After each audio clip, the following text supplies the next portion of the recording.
Discovery, go and throttle up. Discovery, roger, go for deploy. Test-2, and to everybody in the shuttle program, the crew is go for launch. Roger, nice to be in orbit. We have followed in their footsteps to get us where we are today.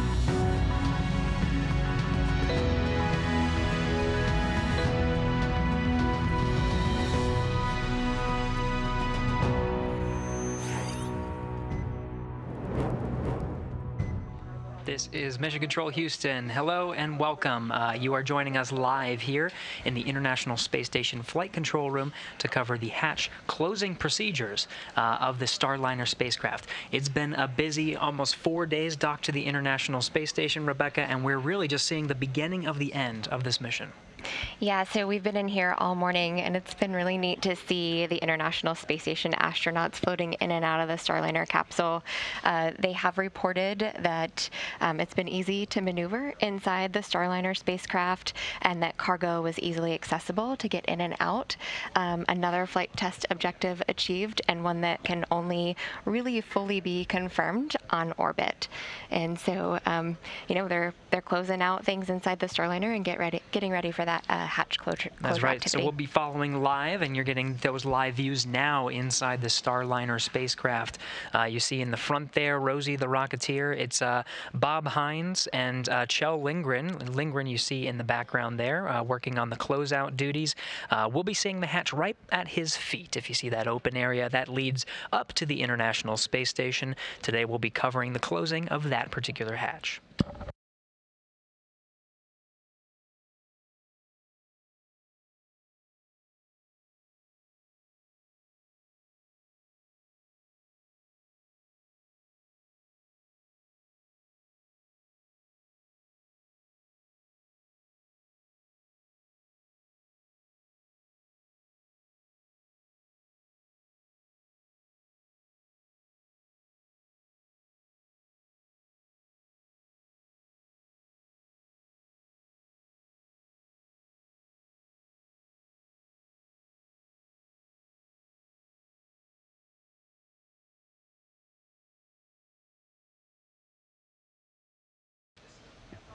We're looking at a live view out the Starliner's window there. You can see the International Space Station and the SpaceX Crew Dragon.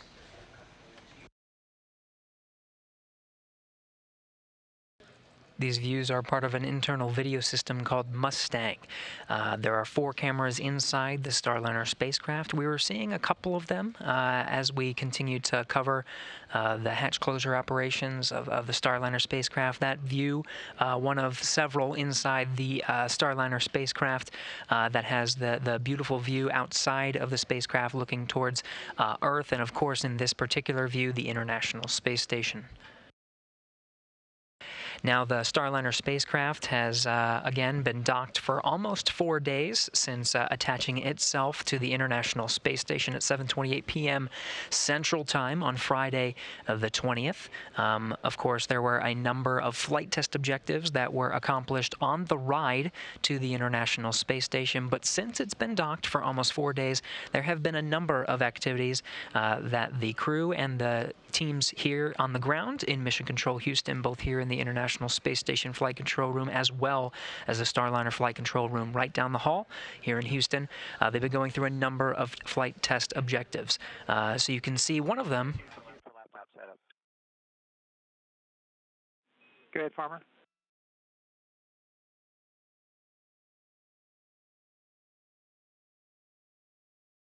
So the couple of computers are rebooting right now. I'm back in the lab. 3.3.8 is the step I'm on for calibrating with 16. When I press O and 3, I don't get any calibration lines. I went O and 2, and I get a set of calibration lines, but I can't quite tell if they're the right ones for this width. Checking.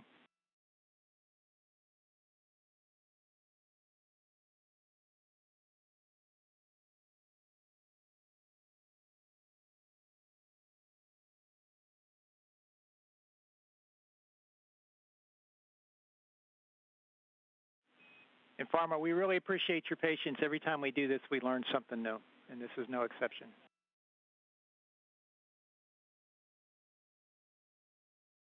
No problem. I'm learning too. And just so you know, some of the confusion on my end is still because when I hit O and the menu pops up, I'm only getting one line, and then I get half of the two, and I don't see anything below that for the overlay selections. So I can't even tell what the rest of the menu is. Copy. Thanks for that insight.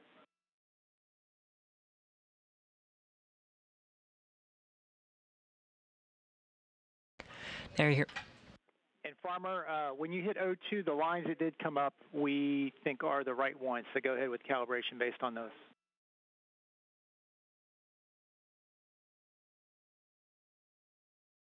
Okay, copy. The reason I ask, I think I have it lined up pretty well right now. The only thing that created a question mark in my mind is where the connector is in the bottom right. That's inside the arc or the circle. It doesn't really align, or it doesn't really match that connector. But the arc is lined up with the outside of the IDA, and so I think that part is accurate. The other thing, I'm just not sure if that's lining up, if that's supposed to be the part that it lines up with or not.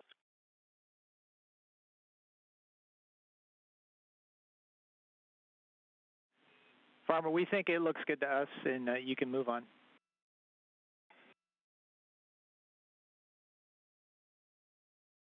Okay, copy. Sounds good. The exchange you're hearing. Lower outboard is calibrated, and I think that one is in good shape. Copy. The exchange you're hearing on the International Space Station with the teams here in the International Space Station. C-12, however, the WIS 17 view is frozen with the red border around it, with no active video displaying.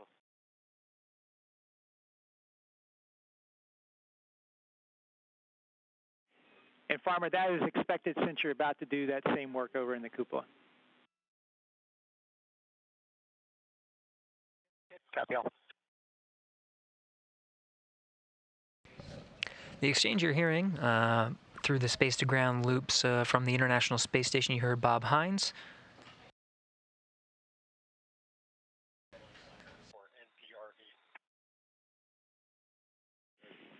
Go ahead on to NPRV.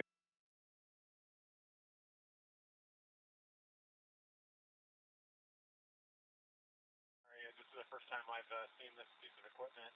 I've pulled 3 pins and pulled them out of their grooves to unlock the cage, so the NPRV cage now moves up and down. I'm looking at step 2.3, pull center pin to loosen, and I see underneath the center circle of this cage that there is looks like a knurled pin. On it, it says pull to deploy cover. I'm assuming that is the pin that I should be pulling on. Negative, Kjell. You want to leave that pin you just described to us, leave it in.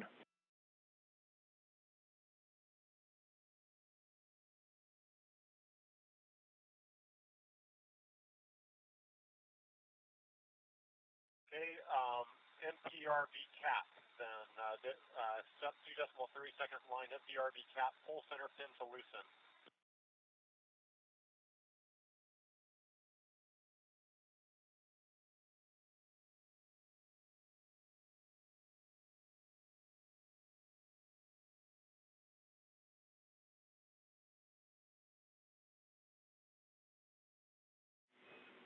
And so, Kjell, we're talking in hindsight here, hearing words on the ground. You may have had your hand on the right pin. So it's the cap that's underneath the locking device. We're pulling that center pin to loosen the cap.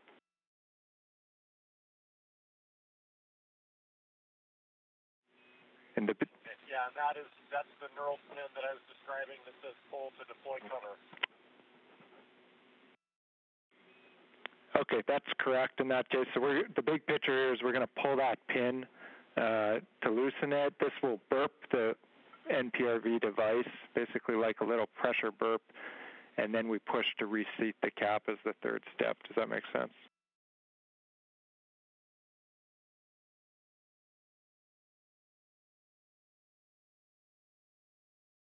I've done that. Yeah, so pulling that pin basically releases the cap, and then as I push it back down, I feel it seat back in. Cap is secure, and the cage will remain loose.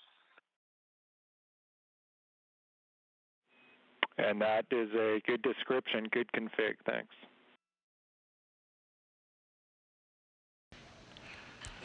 The exchange you were hearing was about the NPRV, and that is the negative pressure relief valve. That is actually locked on ascent to protect against an abort into the water. It will be unlocked for entry since an abort into water is less likely. And that comes from Kjell Lindgren, who you see working inside the Starliner spacecraft. He's not the only one, though, preparing the Starliner for its departure tomorrow. On the other side of the space station, working on a tool called the RPOP. That's the Rendezvous Proximity Operations Panel. This is a software that's used for monitoring the Starliner's undocking and retreat from the International Space Station, which will, of course, occur tomorrow. Some of the conversation you heard prior to this was with NASA astronaut Bob Hines setting up that tool and configuring it for when they gear up for monitoring Starliners backing away from the International Space Station tomorrow.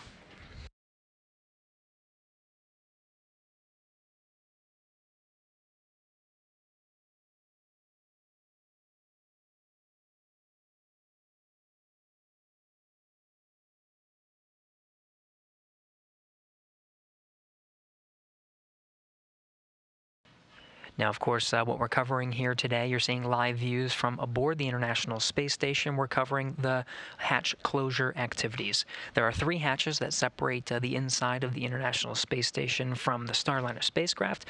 There's the Starliner's hatch, and then there's 2 hatches on the space station side, one called the A-Pass, and then the other one on the Node 2 forward port of Harmony, or Node 2 forward hatch of the node itself.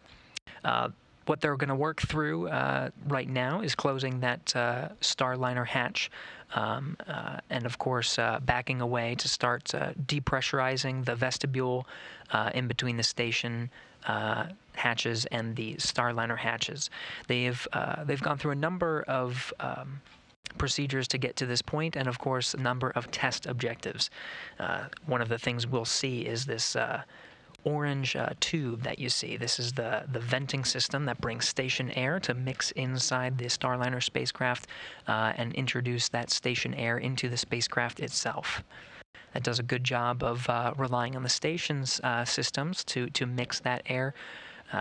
Microgravity has a nasty ability to form pockets of carbon dioxide, so mixing the air from the International Space Station prevents those pockets from forming and reduces the need for Starliner to provide its own environmental control and life support systems to support the inside of the spacecraft. With the hatches open, they can rely on the space station itself. They'll pull that hose away before they actually close the hatch and check on some of the other various systems, but they've been going through a lot of flight test objectives and steps to get up to this point.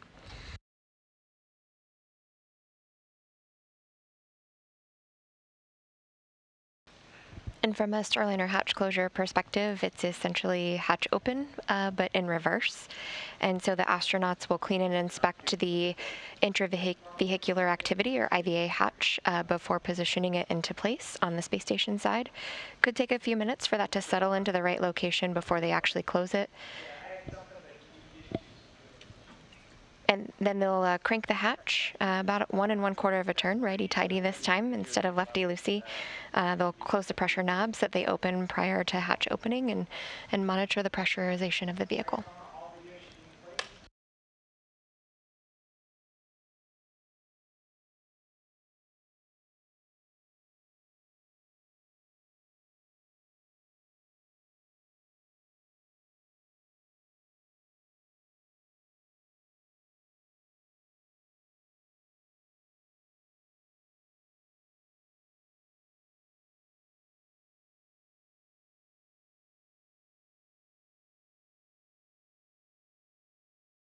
Now, as we follow along, watching Kjell Lindgren here inside the Starliner spacecraft get ready to close that hatch. This, of course, comes at the back end of nearly 4 days docked to the International Space Station. It'll spend another day docked. Closing the hatches today is doing so nice and early.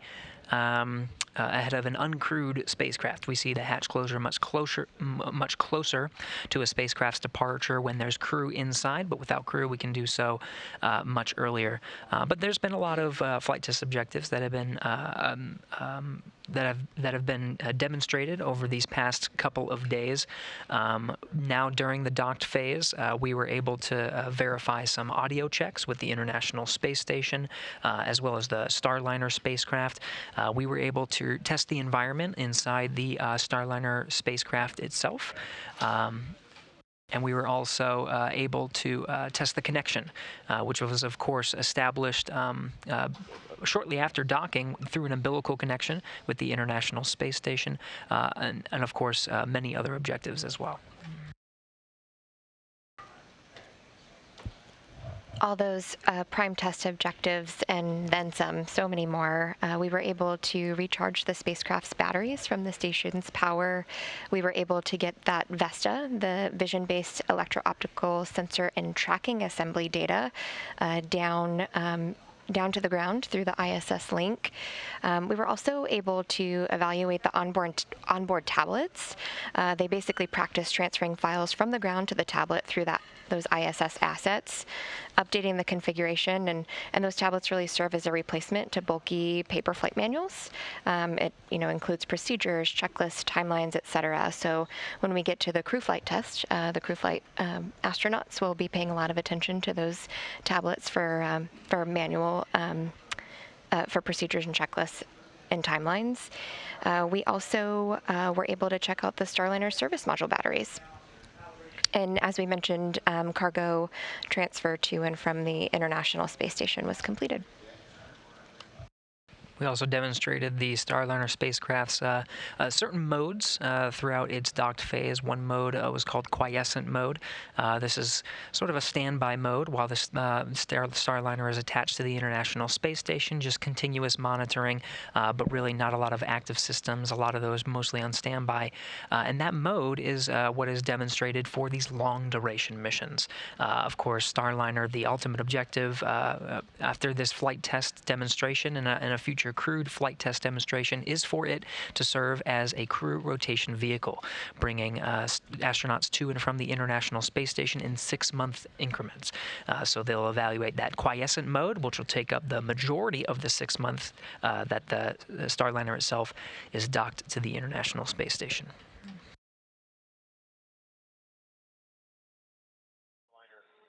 For undocking, egress, and link check. Go ahead, undo. You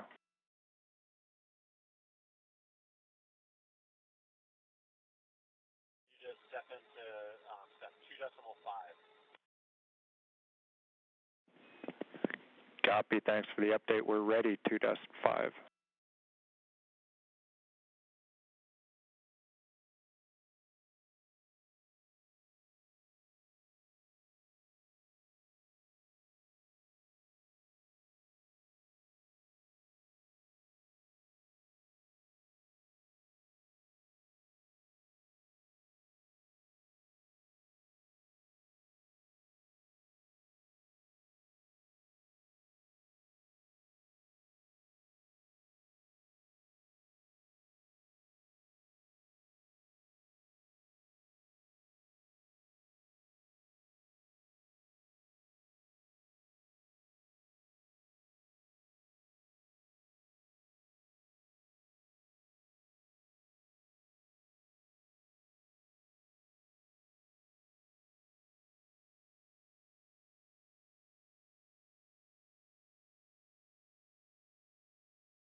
We're now in a handover of some of the video coming down from the International Space Station. You see the teams here in the International Space Station flight control teams. They're working through some of the procedures that'll wrap up the end of the astronauts' day here aboard the International Space Station, operating at Greenwich Mean Time. We're just shy of 1800 GMT. This is some of the last things that the crew will be doing today, is working through the operations to close the hatch to the Boeing Starliner.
Now again, we're following along with some of the hatch closure procedures. Kjell Lindgren inside the Boeing Starliner getting ready to close the first of three hatches, that first one being the Starliner spacecraft, which will be the end of our coverage today. But it comes near the conclusion of the Orbital Flight Test-2 flight test, which of course launched at 6:54 p.m. Eastern Time on Thursday, May 19th from Cape Canaveral Space Force Center. Shortly after the rocket's ascent, the vehicle separated from the launch vehicle, the rocket itself, and performed an orbital insertion burn to begin the nearly, or more than, as it turned out, 24-hour journey to the International Space Station. Now, after the orbital insertion burn, there were a number of demonstrations that were performed in orbit. There were checkouts of the abort engines. There was attitude holds and control. There was demonstrations of the astronauts aboard the space station commanding holds. We saw a retreat from inside the keep-out sphere, understanding that the Starliner obeyed the rules that were programmed within the spacecraft itself. And then this, of course, came just before it pushed in for docking with the forward port of the International Space Station. What you're seeing here are recorded views from Friday, May 20th, as the Starliner spacecraft approached the International Space Station for the first time. You see the hatch cover is open, and what's called the NASA docking system at the forward end, that is the element, that circular element in the very center of the spacecraft from this view, attached itself to the International Space Station. It made its final approach from the 10-meter mark and pushed in for a docking. It made contact, and we had a confirmed soft capture of the Starliner spacecraft with the International Space Station at 7:28 p.m. Central Time, mating the two spacecrafts together, the Boeing Starliner and the International Space Station, for the first time in space. This, of course, what you're seeing is a time-lapsed or sped-up version of the very methodical and slow procedure that we saw during the docking operations on Friday. Now back to the live views inside the Starliner spacecraft.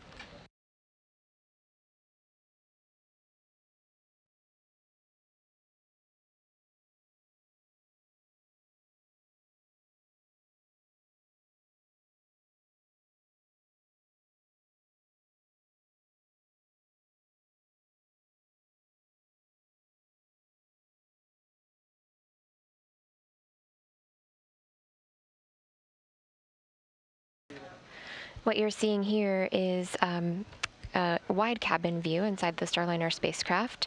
That white cargo bags, or those white cargo bags, are actually NASA cargo bags, and then underneath them and around them are the Boeing blue cargo bags.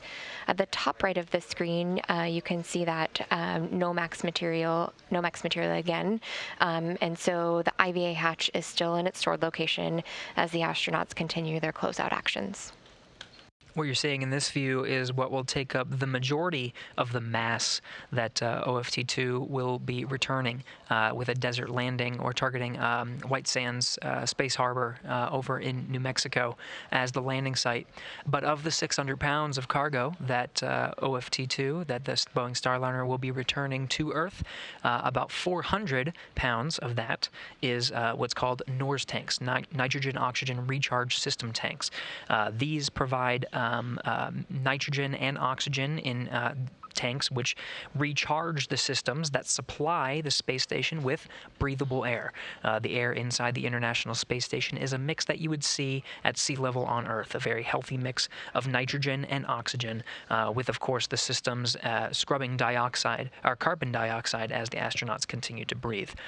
3 of these tanks are loaded, as you see in the cargo bags right here. They're loaded, strapped in, and ready to go for the ride home to return back to planet Earth so that teams on the ground can refurbish them, refill them, and send them back up to the International Space Station.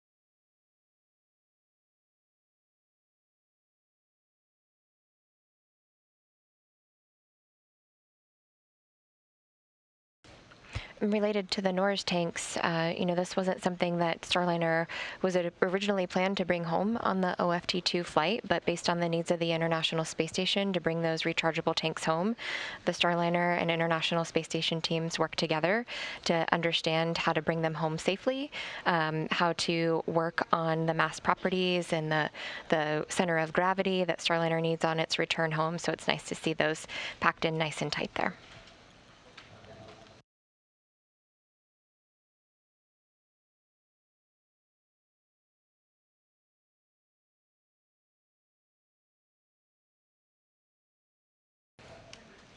Another interesting fact is the ISS astronauts were working to bring out and pull back in cargo to the International Space Station.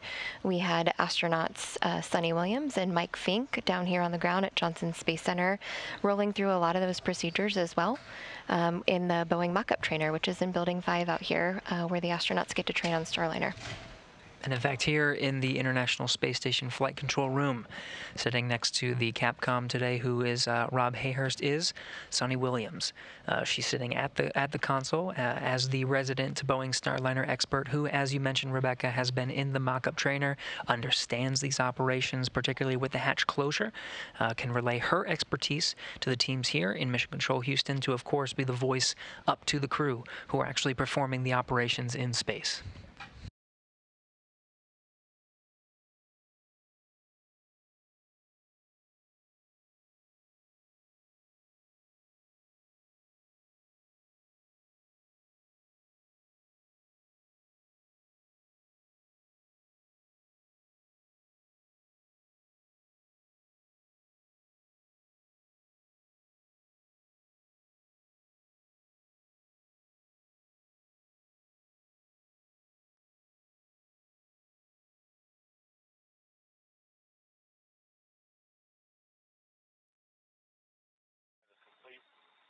Continuing with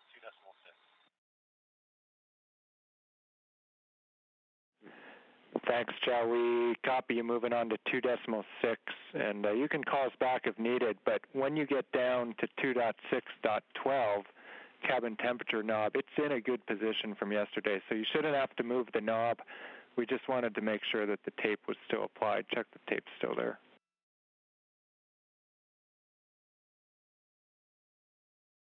Copy, Wilco.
This new view that we're seeing here as they're going through their procedures for closing the hatch of Starliner, it does look like Rosie's giving us a little wave there.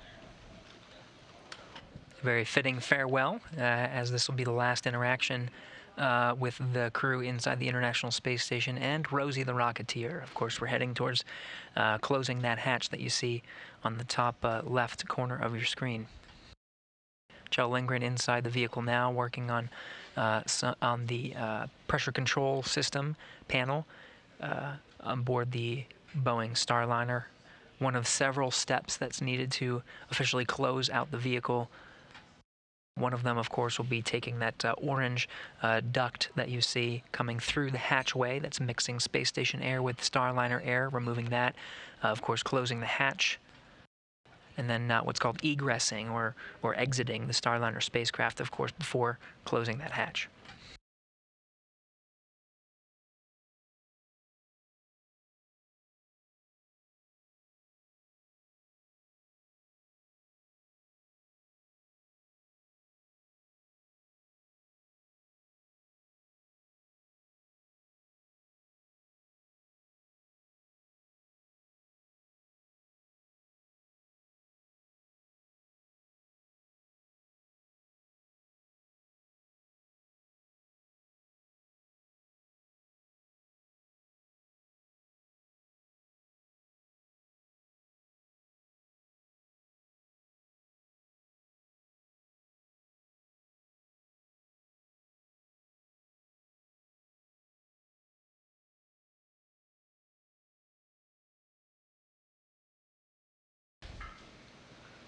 Not in view here, but already in his seat is our gravity indicator, Jebediah Kerman. He flew up on the Starliner spacecraft, went through ascent and docking right alongside Rosie. You can see him there in previous views. The reason you're not seeing him in the live view is his tether is already in place. They just have it a little bit lower near the leg rest for where seat 2 is. So kind of in between seat 1 and 2 below the line of cargo. And we'll see if they adjust him a bit before they exit the crew cabin.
Part of the procedures that Kjell is going through now is just checking all of the positions of the switches inside the Starliner spacecraft. And those are the exact same things that crew members would be doing if they were the ones coming home on board the Starliner, just getting the vehicle ready to fly home.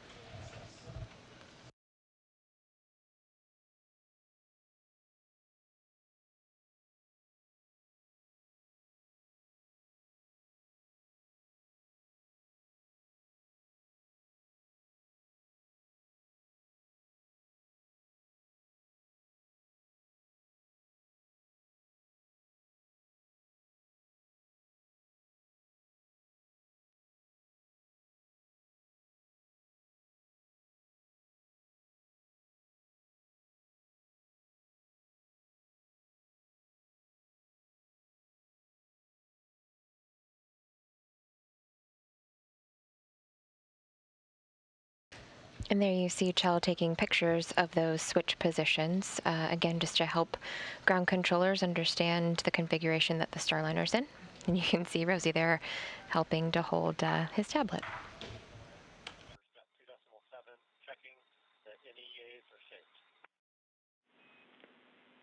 With you in 2.7, Kjell, and we can confirm the NEAs are safe. Go to continue.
Coming into view now is NASA astronaut Bob Hines, you see coming through the hatch. Kjell Lindgren still under the display and control panel of the Boeing Starliner. Hines was configuring the software that will be used tomorrow for monitoring the Starliner's undocking, an exit from the approach ellipsoid. That'll end the joint operations between Starliner and International Space Station control teams. These steps now that they're going through are some of the last before they exit the Starliner for the very last time, before closing the hatch and getting ready for that undock. Kjell Lindgren has been working on the pressure control system panel and is now ensuring that the NASA docking system is configured before they exit the vehicle, making sure all the right buttons are flicked there on the display panel. There are a couple of covers on some of those panel switches, so he'll remove some of those covers and stow them appropriately. That will be the last thing on his to-do list before they call down to the ground that all of their procedures, their closeout procedures have been performed and they are ready to close the hatch. So they're working through their timeline now to make sure that those are in place. It looks like Lindgren is now removing those switch covers you see and stowing them in that bag. So he's on his last step before they're ready to configure for hatch closure.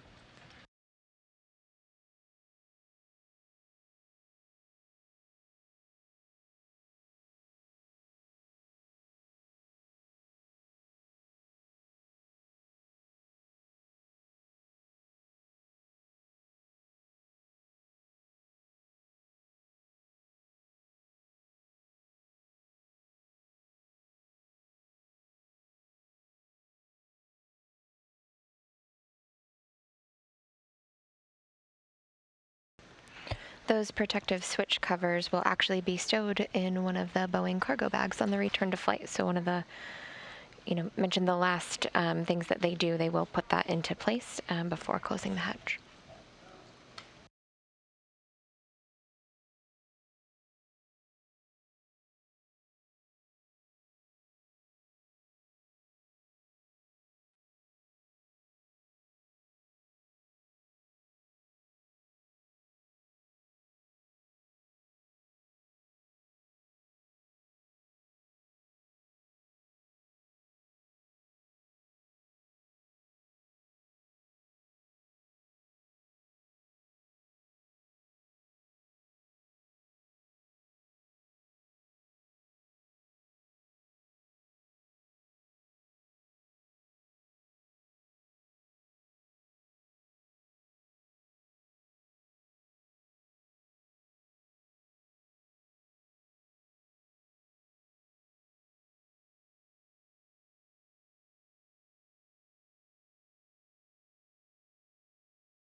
CST-100 is configured for hatch closure.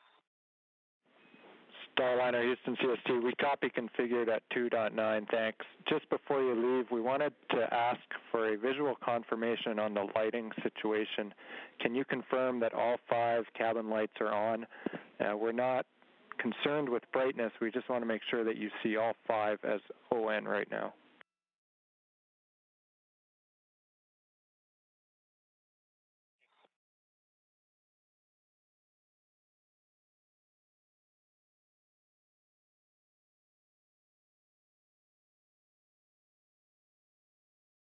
We can confirm all 5 cabin lights are ON on. Copy that, thanks. You hear Kjell talking to ground controllers there through Starliner's communication system, which was another flight test objective that the team had. They wanted to make sure that crews could communicate with the ground and other assets from inside Starliner while on orbit.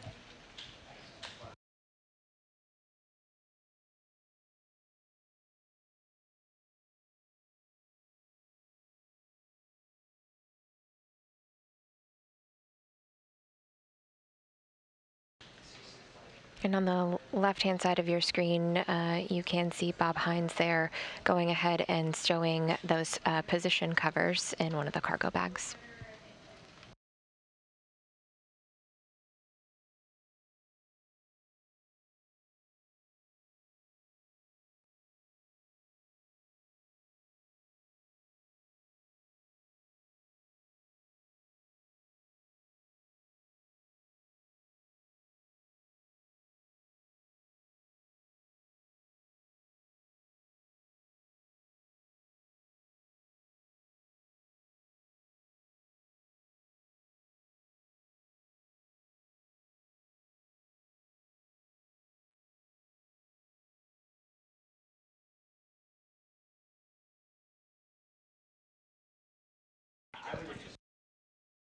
Now you see above Lindgren's head, from the vantage point, the view really of Rosie the Rocketeer, there is a window that's on the Starliner spacecraft, and you're starting to see the views come of the interior of the Starliner spacecraft get a little bit brighter. This is as the International Space Station and the Starliner spacecraft pass into an orbital daytime. Right now, the International Space Station is 271 statute miles over the South Pacific Ocean, east off the coast of New Zealand. And we are getting a little visual confirmation there that Jeb is in fact in the seat and will be returning home on Starliner. So if anyone's wondering, there's our visual confirmation.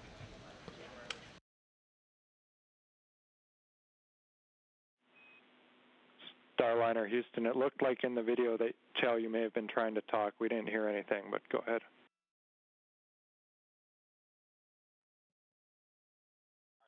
I'm ready to step into part 2 of 4 for CST hatch close. Copy, and we concur with you stepping into part 2. That'll be step 3.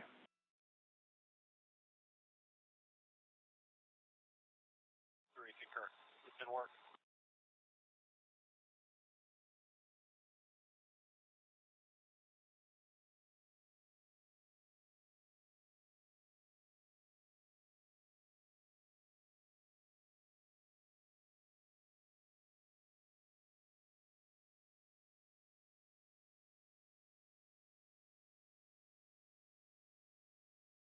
Station Houston on 3 for Farmer.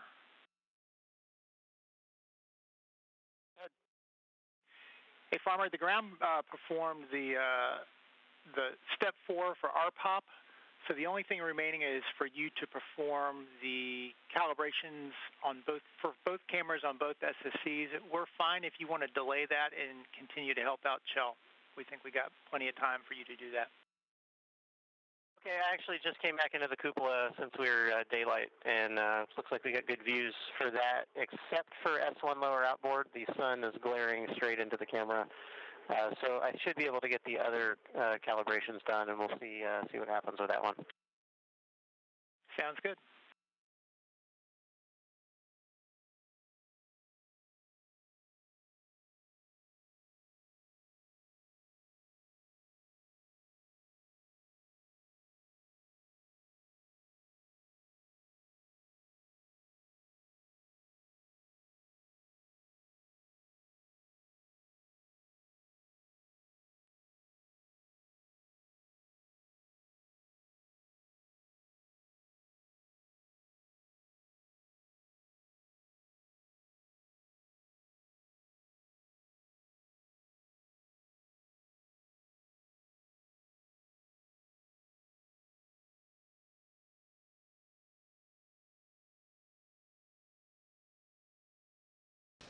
Here we're getting a live view of the exterior of the Starliner spacecraft while it's docked to the International Space Station. And earlier today, the Canada arm, a robotic arm, was used for a planned exterior inspection of the Starliner spacecraft. NASA and Boeing plan to do this inspection for this first flight test so that they could learn as much about the vehicle prior to the crew flight test and follow on long-duration flights as possible. And through that inspection, the Starliner's thermal protection system was cleared for re-entry.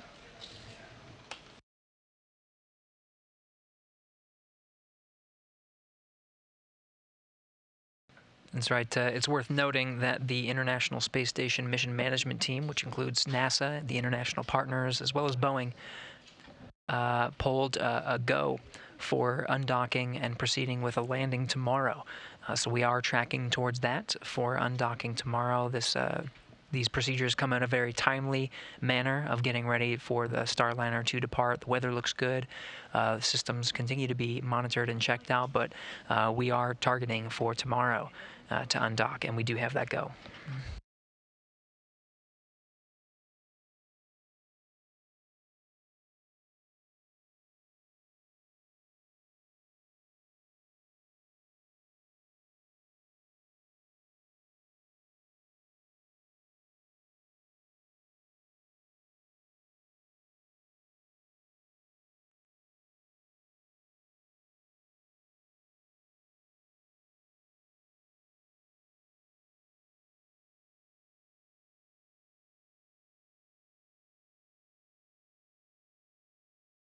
And you see the intra-modular valve. That's the orange duct that was snaking its way inside the Boeing Starliner through the hatchway there.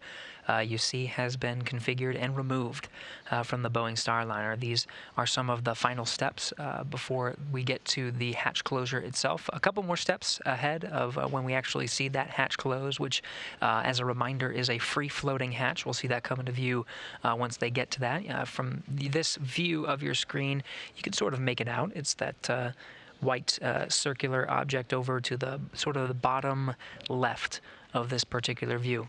But we are well on our way through the objectives here to get Starliner configured for hatch closure.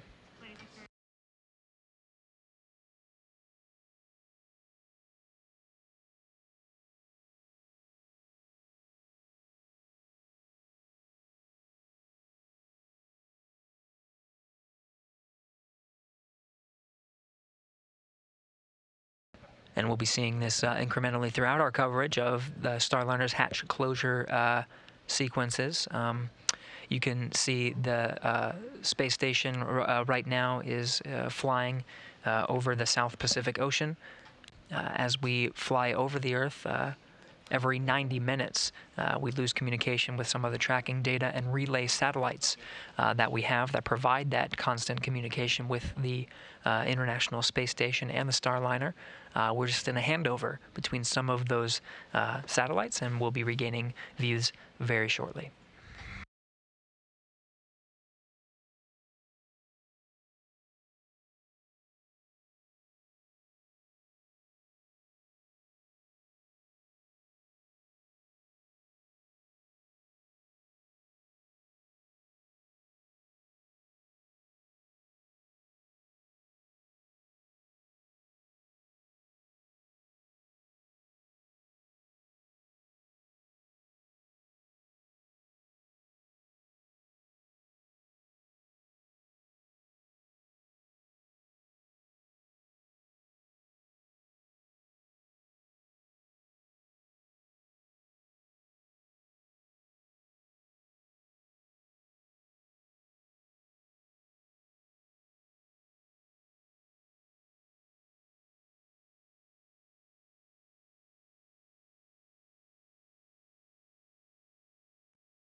Starliner, IMV duct teardown is complete.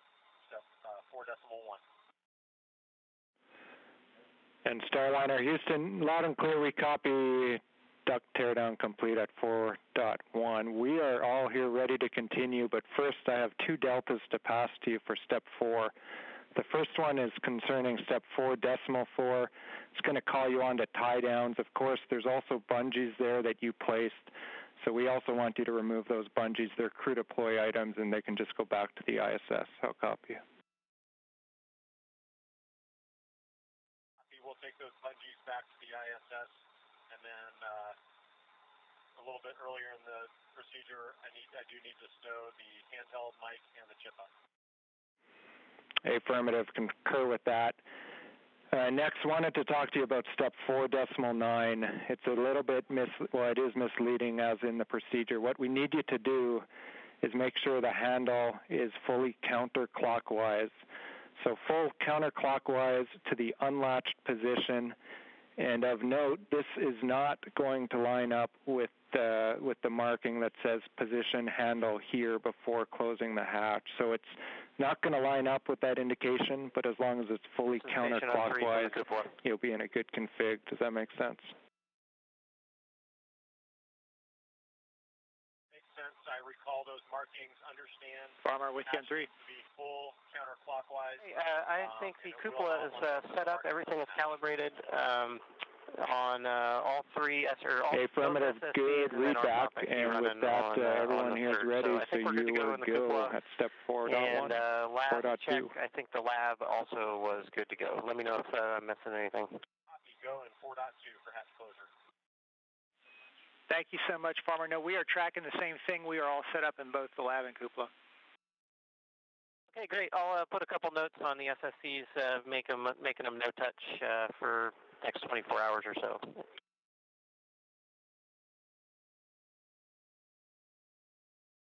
That sounds great, Farmer. And also, if you get a chance, if you could turn on the Node 2 camera, we can watch the egress activities. Okay, will do. On my way there now. Thanks.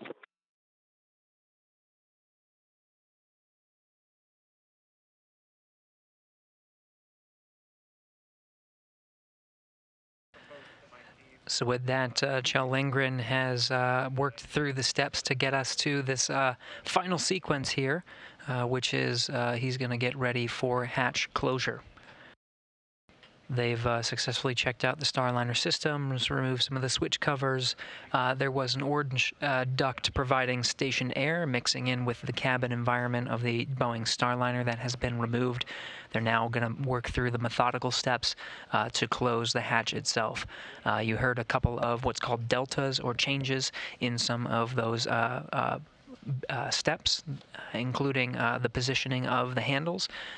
We'll get confirmation once Kjell Lindgren has moved his way through all of the procedures to successfully close the Starliner's hatch. In the meantime, Hines is on the International Space Station side setting up a camera. We may get some views from the opposing end here. Of course, we've been getting some great views inside the Starliner spacecraft. We may soon be seeing the inside of the International Space Station.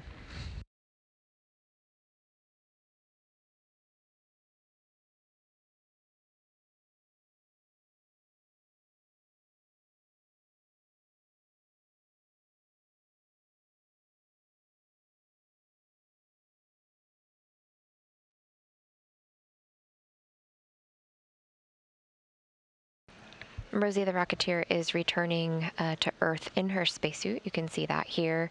This is called the Launch and Entry Suit. And Rosie is not outfitted with any sensors herself. We actually used her data ports to collect data from sensors that are placed along Boeing's Starliner seat pallet. It's basically the infrastructure that holds all of the crew seats in place. And the data from those sensors will be used to ensure all future crew members have a safe and enjoyable ride, particularly on landing, is what the teammates here on Starliner will be paying really close attention to. What are the loads like, and what is landing like for the crew members?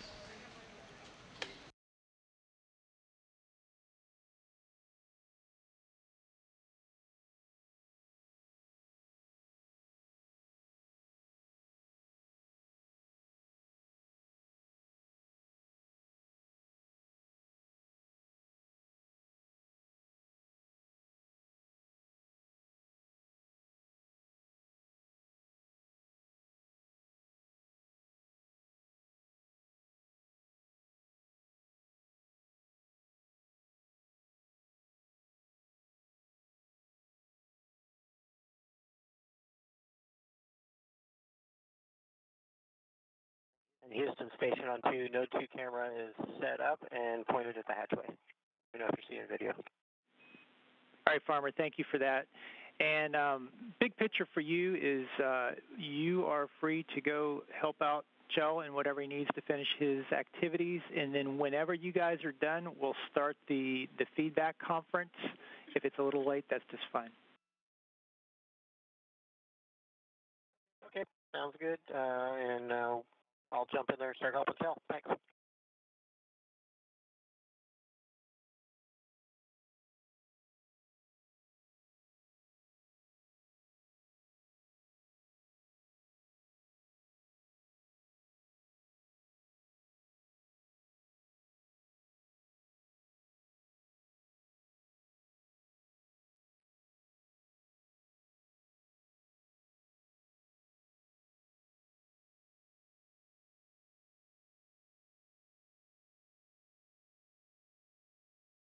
Now we're seeing coming through the hatchway NASA astronaut Bob Hines, while Kjell Lindgren has been inside the Starliner spacecraft, configuring the spacecraft itself for hatch closure. Bob Hines has been getting a tool that will be used tomorrow for monitoring the spacecraft's undocking and retreat from the International Space Station, heading towards a landing tomorrow late afternoon, early evening. With him being complete with some of those procedures, he'll now work with Lindgren to close out these activities of getting that hatch closed. Now this will be one of the last procedures for the duo for tonight, getting the hatch closed, and then they'll work to depressurize the vestibule.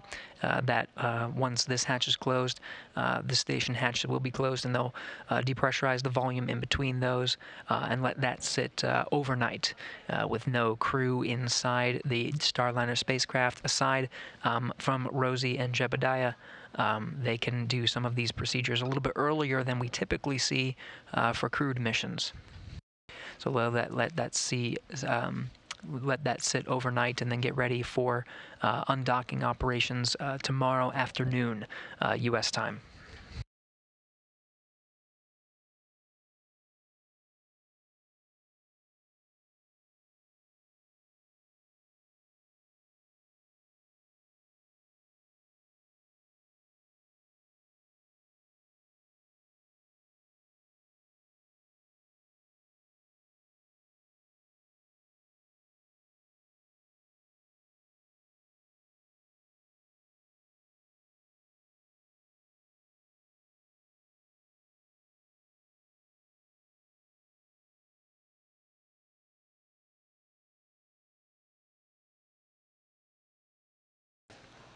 You can see here Bob Hines going through that final cargo bag.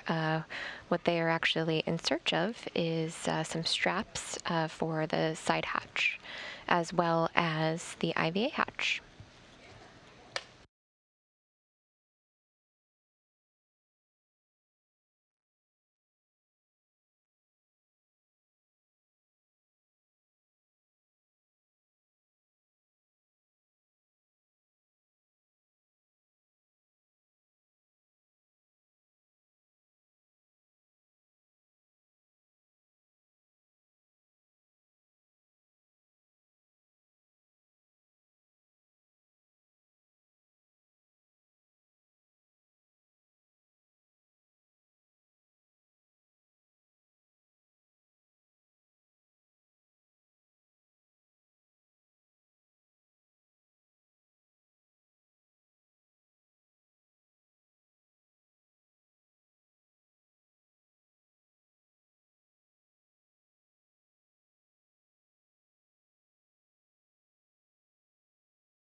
For those tuning in, we're following along with the crew going through some of the final steps to get ready to close the hatch in front of the Boeing Starliner. There were a series of straps that were holding some of the hatches in place throughout its time docked to the International Space Station for nearly 4 days.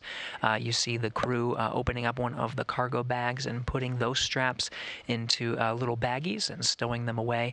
They're working through these steps one by one, the two of them together inside the Boeing Starliner now is NASA astronaut Kjell Lindgren peeking through the hatch there on the top. NASA astronaut Bob Hines working together to configure the hatch itself and get it ready to close. You can see one of the final steps there already underway. Kjell Lindgren removing the cover that has been protecting the hatch itself, revealing the hatch. It's called the IVA hatch. That's the one that goes in front of the Boeing Starliner. So they're nearing the hatch closure very soon here. One of the final steps there, removing the hatch cover itself and, of course, folding it and stowing it away.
Station Houston Space Ground 2 for Jessica at your convenience.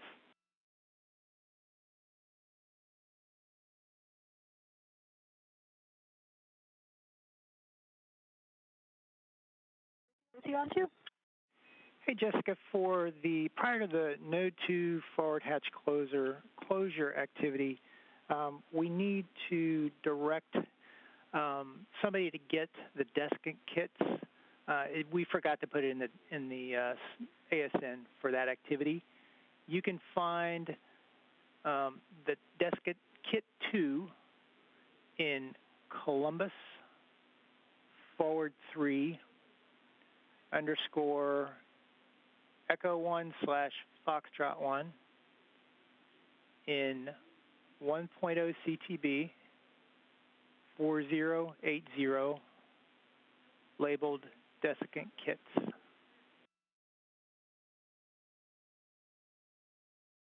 Okay, I copy. We need desiccant kits from the 1.0 CTB 4080 in Columbus forward 3 Echo 1 Foxtrot 1. How many kits do we need?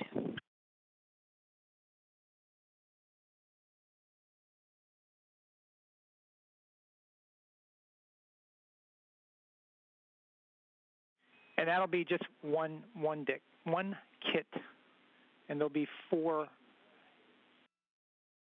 desiccant bags in there. Also, you're going to need to grab some 4 1-inch Velcro strips, and you can grab that from the office pantry in half CTB serial number 4222. That's in Node 1, Overhead 4, Charlie 1.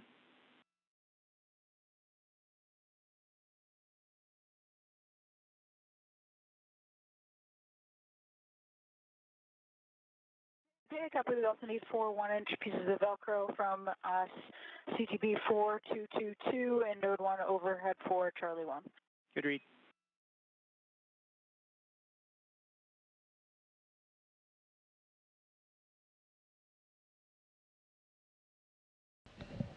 The voice you're hearing is that of NASA astronaut Jessica Watkins. At the end of her work day, she just wrapped up some exercise and then started putting away some scientific samples. She'll now, you see her sort of floating in view, she'll now be collecting some of the hardware, including straps, to start thinking about a couple hatches from now.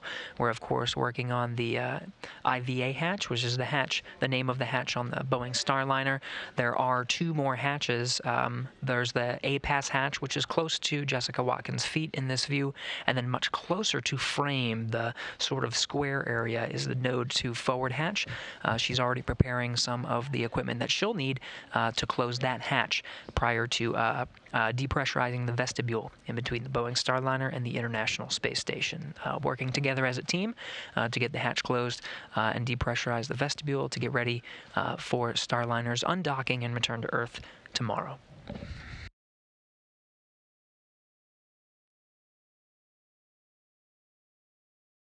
The depressurization of the vestibule actually helps the Starliner team to perform leak checks, very similar to the procedures that we went through when Starliner launched. We see some free-floating goggles.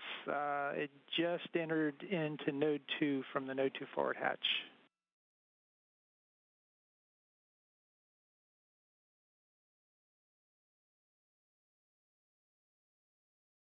You got it, thanks. You don't want to lose your goggles. The goggles being referenced were used prior to the hatch opening procedures. Of course, Starliner being a new vehicle and having limited insight into the cabin, since there were no crew aboard, those goggles were used just as a safety measure, a standard safety measure that's even used for cargo missions today. And there we see Kjell taking additional closeout photos of that IVA hatch that'll be used to close the Starliner in just a few minutes.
And even as we see the IVA hatch close to the cameras are protected by 3D printed covers.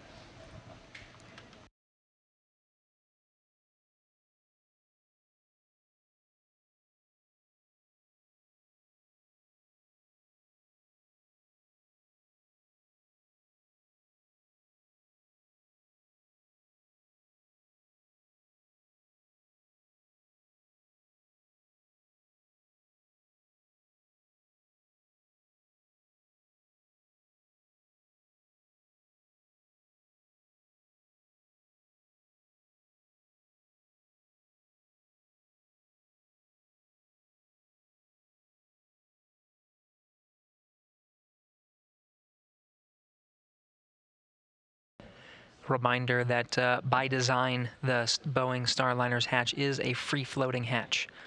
What we're seeing is 2 views, one from inside the Boeing Starliner, the cameras that are positioned in there, and then another camera view pointing down to what's called the pressurized mating adapter. And you can sort of see the 2 crew members, Kjell Lindgren and Bob Hines, working to get that hatch closed.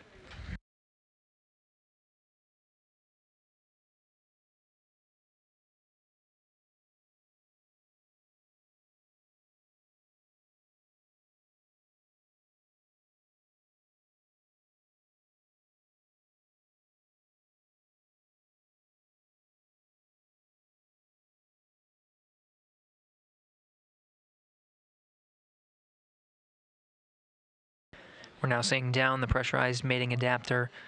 You see some of the features of the NASA docking system on the Boeing Starliner side, as well as the international docking adapter. That is the adapter that allows the Boeing Starliner and commercial crew vehicles to dock to the International Space Station. This is an adapter that is affixed on the end of the pressurized mating adapter, which has been used for the past few decades for space shuttles to dock to the International Space Station. Now with the new generation of commercial spacecraft, that international docking adapter being used as an interface for the very first time for the Boeing Starliner. Hines making his way down the pressurized mating adapter now.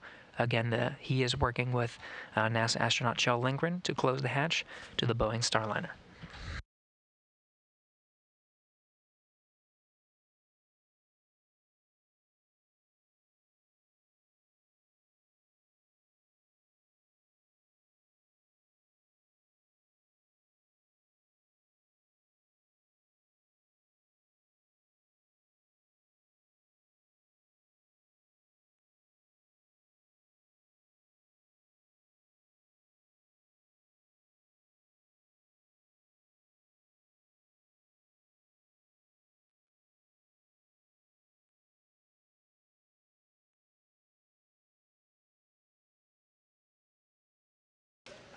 What Kjell's doing there is actually inspecting the other side of the hatch before they put the hatch into place. Really important that they get a good seal.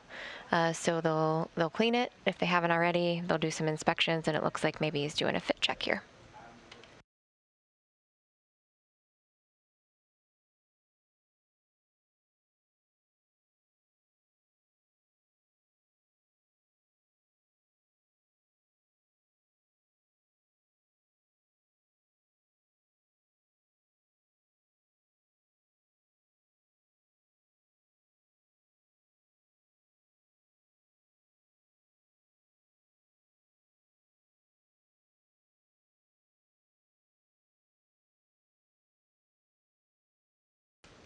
Also in view, you see the numbers 2 and 1.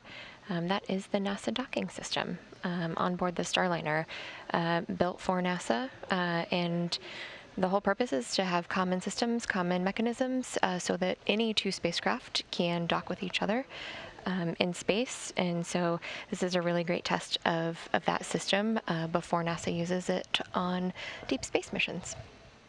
From this view, we're getting some spectacular insight into the design of the NASA docking system. Starliner Houston on 2 for hatch closure, Cheller Farmer.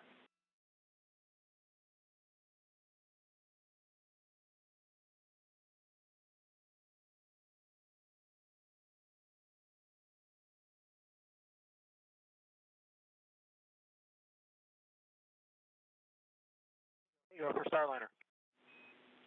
Farmer, at step 4.8, we just wanted to confirm, double check that the hatch equalization valve 1, that cap is secured away from the valve, and we were going to offer up just using a piece of tape, any kind, doesn't matter what tape.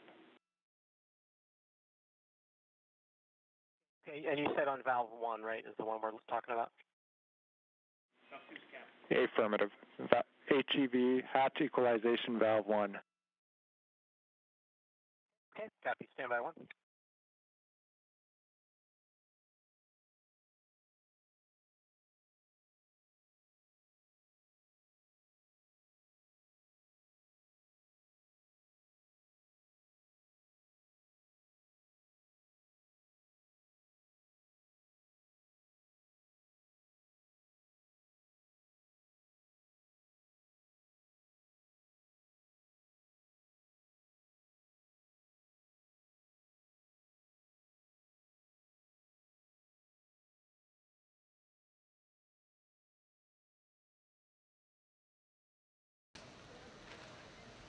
Really incredible views that we're getting inside the Starliner spacecraft with those Mustang interior cameras, 4 of them.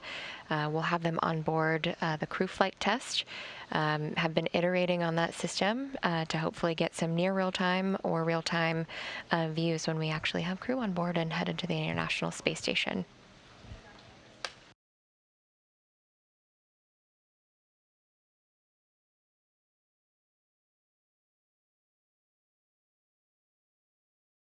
And Houston Starliner, valve 1 cap is taped to the side of the valve, and valve 2 is the cap is being installed right now. Copy. Good config on both. Thanks, Farmer.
Kjell maneuvering the IVA hatch into place, doing some fit checks. The hatch itself weighs about 100 pounds, so not heavy and certainly no weight in space, but just working through how to maneuver with it.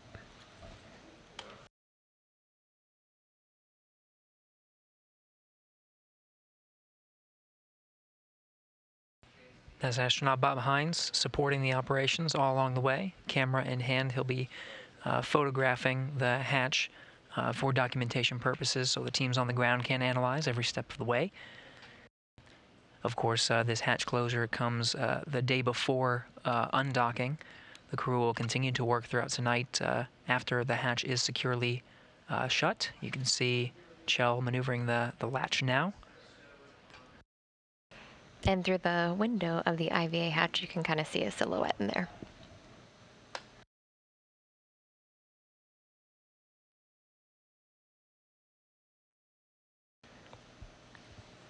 Kjell will make 1 1/4 of a turn to get that hatch closed in nice and tight.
And this is the first time astronauts are working with the IVA hatch on orbit. They have been able to practice here on the ground at training facilities at Johnson Space Center. But certainly working through these here on orbit is a little bit different and all about the process of how we'll do it when astronauts are on board on the other side.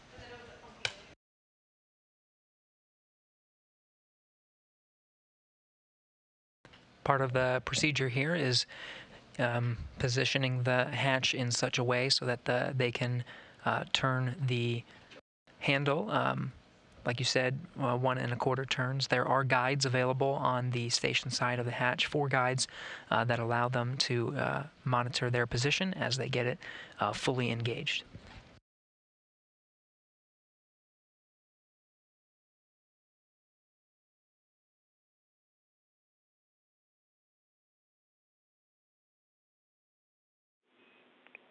Starliner Houston on 2 for Farmer hatch when able.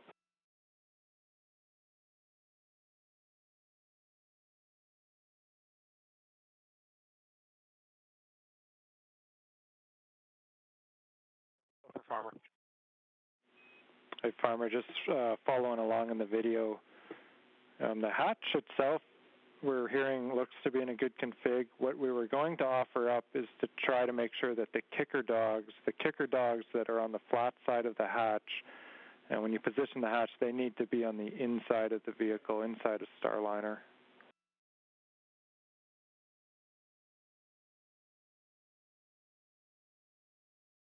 Okay, so from our side, they're on the interior side of the vehicle.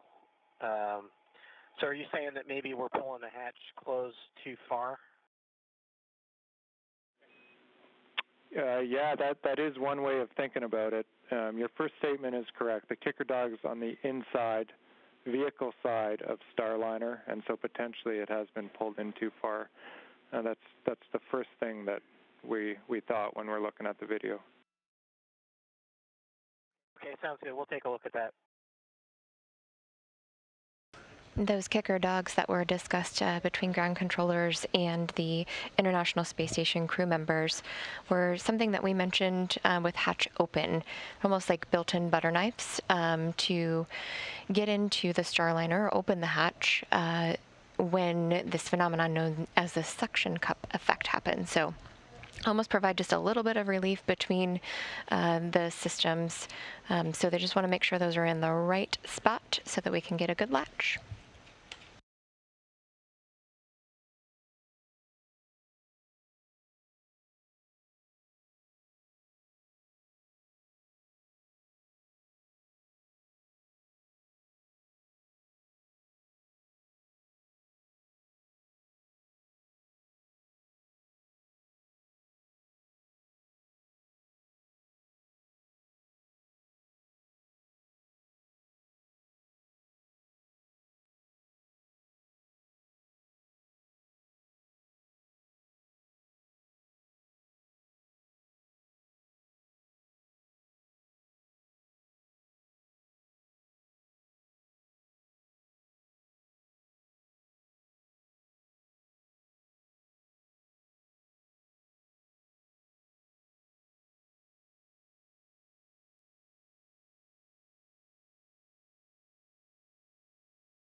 During a post-docking news conference, Commercial Crew Program Manager Steve Stitch described the behavior of the Starliner spacecraft and said that it was very patient and took everything in stride. And I think this is another opportunity to say that is definitely the behavior of the Starliner spacecraft as the teams are working through this hatch closure.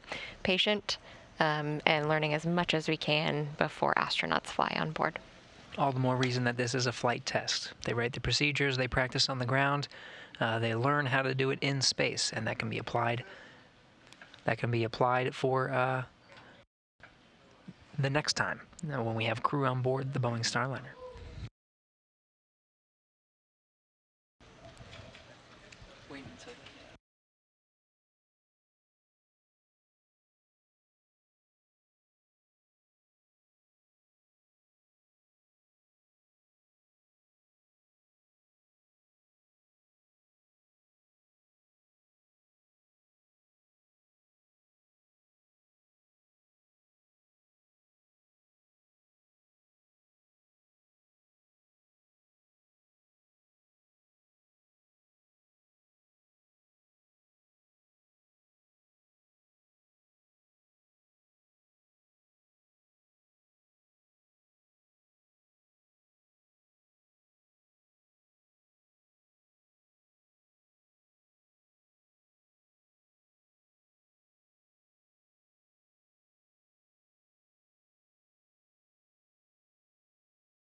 wait till it gets.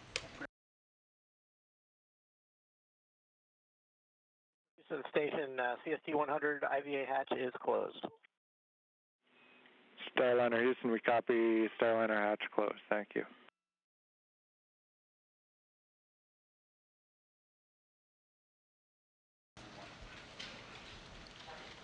Station flight controllers have been watching along with us here on this video, and there was an audible woohoo when station's hatch was closed. Very good. And that hatch closure time comes right at the top of the hour, 2 p.m. Central Time. The International Space Station and Boeing Starliner with 262 statute miles over Belgium.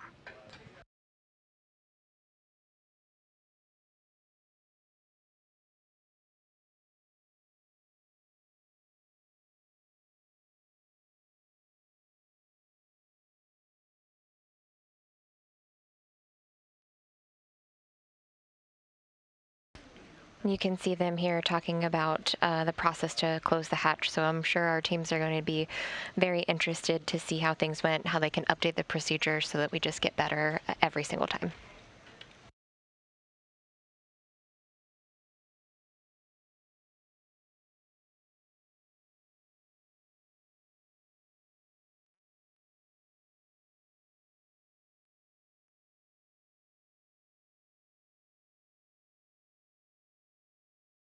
All right, with that, again, the Boeing Starliner's hatch is closed 2 p.m. Central Time.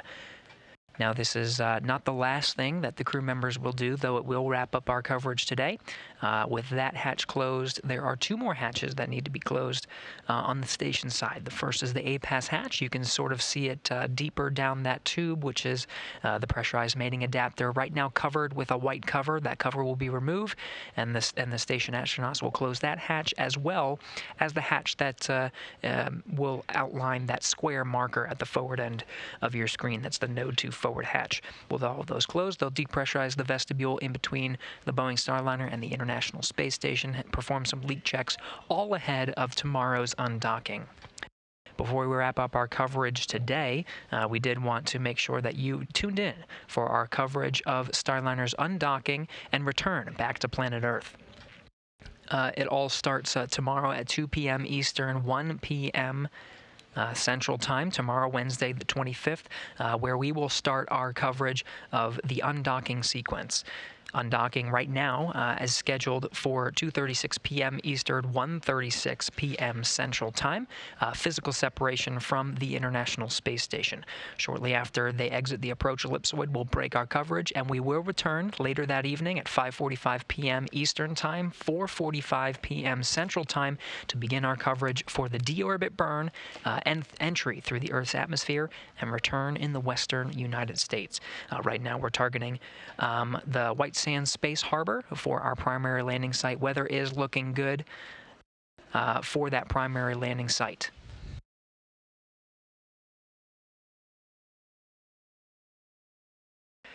That return, if you are following along and you're watching our coverage, if you're able to, if you're in the trajectory of that return, it's going to be an upwards trajectory. So if it'll pass over Baja, you might be able to catch a glimpse as it returns back to planet Earth. That touchdown time in the western United States in the desert is scheduled for 6:49 p.m. Eastern, 5:49 p.m. Central. If you're in Mountain Time, 4:49 p.m. So check out the trajectory, and you might be able to see a glimpse. The views of our coverage should be spectacular. But like I said, weather is looking good, and it'll be late afternoon, early evening coverage. We'll get some good daylight as we cover the landing sequence. For Kjell Farmer and Timeline.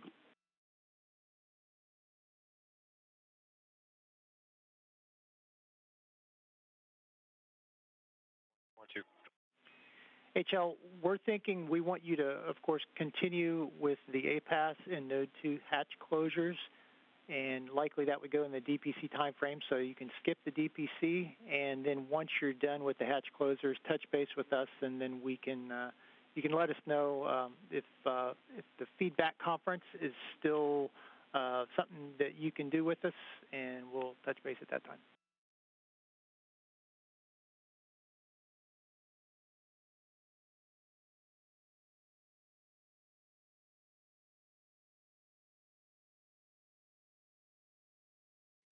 Copy all. I'll continue with hatch closures.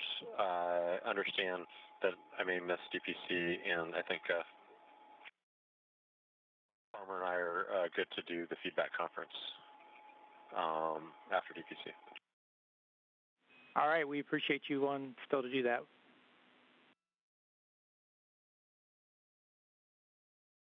Absolutely.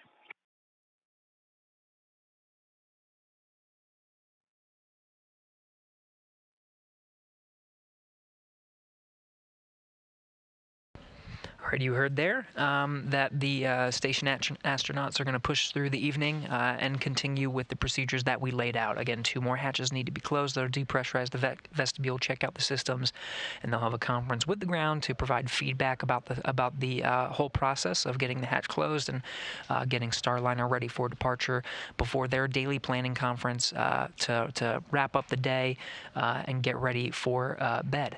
Again, tune in for our coverage tomorrow. And it does look like, Rebecca, that Rosie is waving goodbye, a very appropriate farewell for this evening. Very fitting, and we look forward to seeing her on the ground. With that, that'll wrap up our coverage of the hatch closure of the Boeing Starliner. Tune in for our coverage of undocking and return to Earth tomorrow, May 25th. This is Mission Control Houston.